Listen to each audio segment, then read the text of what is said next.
तुमच्यासमोर सादर करतोय. सीमेवरून परत जा हे बाळ कोल्हटकरांचं नाटक आहे. त्यातल्या नाटकामध्ये सिकंदर जेव्हा जगज्जेता होण्यासाठी या भारतभूमीत आला आणि या भारतभूमीत आल्यानंतर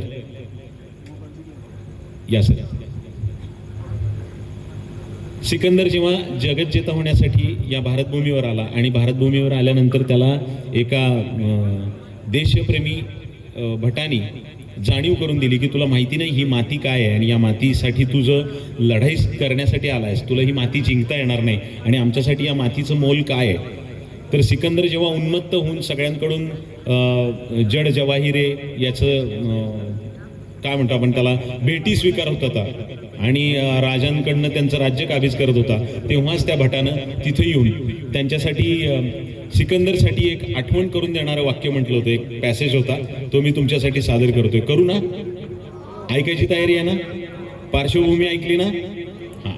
तर सिकंदर समोर उभा आहे आणि त्याच्यासमोर तो भाट येऊन त्याला जाणीव करून देतोय की अरे तू नक्की कशासाठी आलायस आणि तू असं जिंकू शकणार नाहीस आमच्या भारतभूमीला. असं देशप्रेमाचं एक स्वगत छान लिहिलंय बाळ कोल्हटकरांनी, ते मी तुमच्यासाठी सादर करतोय. तो भाट आलाय आणि सिकंदरला म्हणतो, मातीच्या पुतळ्या तुला हिऱ्यांचा शृंगार, जग जिंकलंस पण मन पराभूत म्हणून का रे तुला लोभाचा आजार. मातीचा तू मातीसाठी पण दगडांचा लाचार, विसरू नकोस भोळ्या जग जिंकणाऱ्या खोळ्या. अरे ध्यानात ठेव, मनात ठेव, भविष्य आपलं कानात ठेव. आक्रमकांच्या पावलाखाली शेवटी मातीचाच आधार.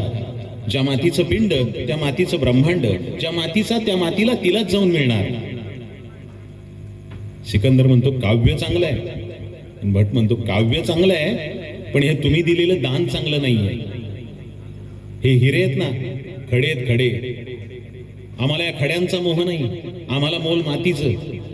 आम्ही भारतीय या मातीत मिसळणं भूषणाचं समजतो. हे या मातीपासून वेगळे काढलेले आहेत आणि तुमच्याच योग्यतेचे आहेत, तुम्हालाच लखलाभ हो. सिकंदर चिडून विचारतो, कोण तुम्ही? म्हणतो मी भाट, मी भाट, या मातीचा भाट. भाट मी भारताचा. वर्तमान काळात राहतो, भूतकाळात वावरतो आणि भविष्य काळाची स्वप्न सांगतो. इतिहास घडवणारे इतिहास होतात, मनगटाच्या जोरावर माती तोडवणारे एक दिवस मनगटासकट मिळतात मातीला. असं भविष्य नाही, चाला नाही भूतकाळ. ज्याचं भूत त्याचं भविष्य, ज्याचं वर्तमान आहे एक अढळ अपराजित सत्य. म्हणून म्हणतो वेड्या, उतू नकोस, मातू नकोस, भलतं साहस करू नकोस. तुझं भविष्य तुला सांगू, तुला नाद आहे तुझ्या भविष्याचा. हा तुझा भूतकाळ मी वाचला तुझ्या कुंडलीत. हो हो, याच कुंडलीत. अरे थांब खोळ्या थांब. अरे ही जीवनाची गुंतागुंत सोडवावी लागते, तोडून नाही भागत. आविर्भाव दिसला तुझा, वृत्ती ध्यानी आली.